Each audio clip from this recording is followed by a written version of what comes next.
Shalom Sobat WB yang terkasih dalam nama Tuhan Yesus Kristus.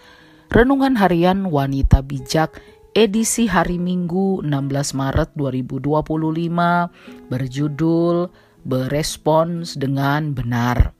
Kebenaran firman Tuhan terambil dari kitab Kejadian pasal 29 ayat 16 sampai Kejadian 30 ayat 1 sampai ayat yang kedua. Kejadian pasal 29 ayat 16 sampai Kejadian 30 ayat 1 sampai 2. Sebelum kita belajar dari kebenaran firman Tuhan hari ini, mari satukan hati kita berdoa. Terima kasih Tuhan Yesus untuk anugerah-Mu dalam kehidupan kami. Sungguh Tuhan, kami bersyukur buat hari yang baru, kesempatan baru yang Tuhan anugerahkan bagi kami dapat melakukan segala aktivitas kami. Sebelum kami melewati hari kami Tuhan, kami rindu dituntun dengan kebenaran firman-Mu yang hidup. Tuhan, terima kasih dalam nama Tuhan Yesus Kristus. Haleluya. Amin. Kejadian pasal 29 ayat 16 sampai Kejadian 30 ayat 1 sampai ayat 2, demikianlah firman Tuhan. Laban mempunyai 2 anak perempuan, yang lebih tua namanya Lea dan yang lebih muda namanya Rahel. Lea tidak berseri matanya, tetapi Rahel itu elok sikapnya dan cantik parasnya. Yakub cinta kepada Rahel.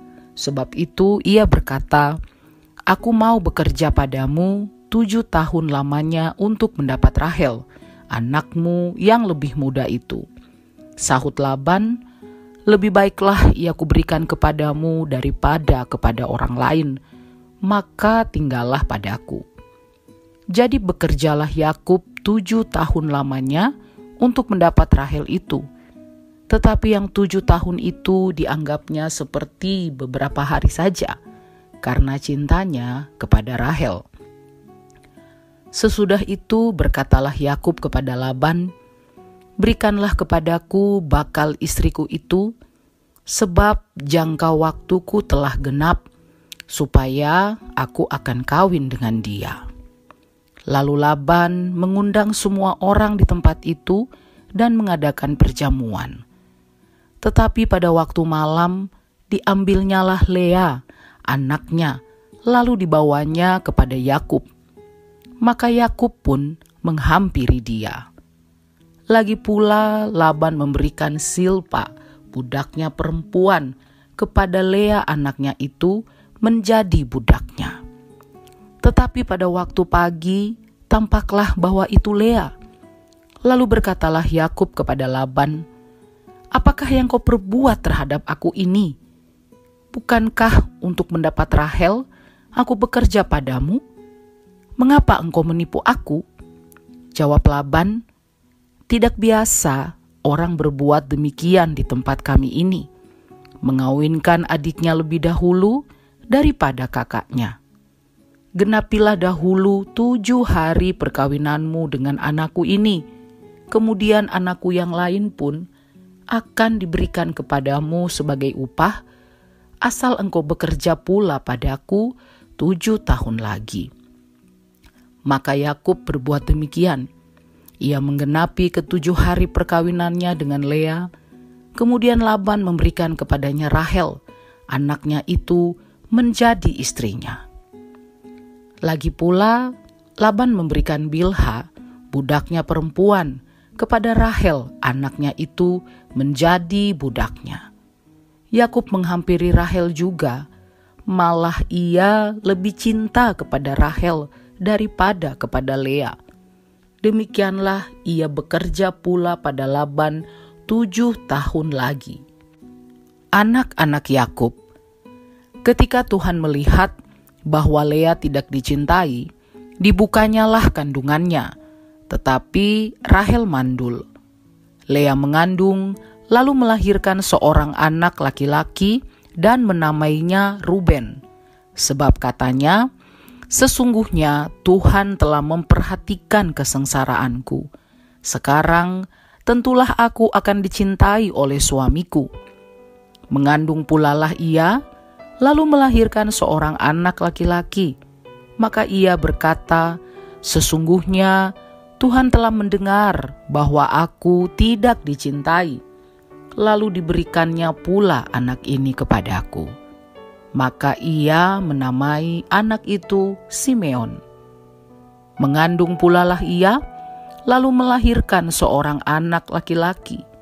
Maka ia berkata, sekali ini suamiku akan lebih erat kepadaku, karena aku telah melahirkan 3 anak laki-laki baginya. Itulah sebabnya ia menamai anak itu Lewi. Mengandung pulalah ia, lalu melahirkan seorang anak laki-laki. Maka ia berkata, sekali ini aku akan bersyukur kepada Tuhan. Itulah sebabnya ia menamai anak itu Yehuda. Sesudah itu ia tidak melahirkan lagi. Ketika dilihat Rahel bahwa ia tidak melahirkan anak bagi Yakub, cemburulah ia kepada kakaknya itu. Lalu berkata kepada Yakub, berikanlah kepadaku anak, kalau tidak aku akan mati. Maka bangkitlah amarah Yakub terhadap Rahel, dan ia berkata, akukah pengganti Allah yang telah menghalangi engkau mengandung? Demikianlah pembacaan firman Tuhan. Berbahagialah setiap orang yang mendengar dan melakukannya. Haleluya. Sobat WB, bacalah firman Tuhan dan temukan pesan khusus untuk kita hari ini. Biarlah sama-sama kita mau renungkan di ayat yang ke-18, siapa yang dicintai oleh Yakub? Ayat 23, apa yang dilakukan oleh Laban kepada Yakub? Dan ayat 27, syarat apa yang Yakub harus penuhi untuk mendapatkan Rahel? Sobat WB yang terkasih, Rahel, seorang wanita yang elok sosoknya dan cantik parasnya, menghadapi masalah demi masalah yang membawanya pada kekecewaan dan luka. Sejak pertama kali bertemu Yakub dan bagaimana dia tahu bahwa Yakub sangat mengasihinya, namun dia harus menghadapi kenyataan pahit bahwa kakaknya, Lea, yang harus terlebih dahulu menjadi istri Yakub. Baru setelah 7 tahun kemudian, dia menjadi istri Yakub. Setelah menjadi istri Yakub, dia tidak kunjung memiliki keturunan. Lalu, dia mulai iri hati dan bersaing dengan kakaknya, dan kecewa. Sampai dia berkata kepada Yakub, berikanlah kepadaku anak, jika tidak aku akan mati. Kejadian 30 ayat 1. Di sisi lain, Rahel tidak bisa melihat besarnya cinta Yakub untuknya, sampai rela bekerja keras lagi selama 7 tahun pada ayahnya demi mendapatkan dirinya. Padahal, dengan jelas dia bisa melihat bahwa Yakub lebih mencintainya daripada Lea. Rahel tidak memilih untuk bersyukur dan berterima kasih karena cinta yang suaminya berikan, tetapi dia malah menyimpan kekesalan, kecewa, dan tidak membawa pergumulan hatinya kepada Tuhan, sehingga dia tidak menemukan jalan keluar. Tetapi sebaliknya, dia terperangkap dan dikuasai emosi negatifnya. Sobat WB, seperti Rahel, kita punya 2 pilihan. Melihat kasih dan kebaikan Tuhan di tengah segala masalah yang menghimpit, lalu bersyukur sehingga bebas dari emosi negatif dan pola pikir yang salah. Atau membiarkan diri dikuasai oleh semua kekecewaan, rasa tidak berharga, atau semua perasaan negatif yang membawa kita semakin terpuruk dan tidak bertumbuh. Pilihlah untuk bersyukur dan bersukacita, karena Tuhan dan kebaikan-Nya yang tidak pernah lekang oleh waktu. Sobat WB, sebelum kita membagikan dalam kelompok pemuritan kita berkat apa yang kita terima dan komitmen kita, mari kita berdoa. Tuhan Yesus, terima kasih untuk kebenaran firman-Mu yang kami terima hari ini Tuhan.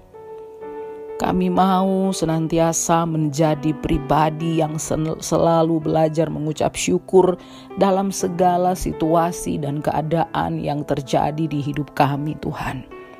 Ampuni kami kalau sering kali kami bersungut-sungut, kami kecewa, kami marah ketika keadaan di dalam hidup kami berjalan tidak sesuai dengan apa yang kami harapkan.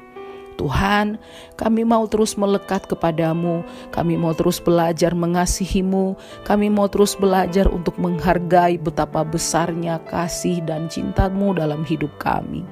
Terima kasih untuk kebenaran firman-Mu Tuhan, dalam nama Tuhan Yesus Kristus. Haleluya. Amin. Ucapan syukur adalah ekspresi kepercayaan kita yang sepenuhnya kepada Tuhan.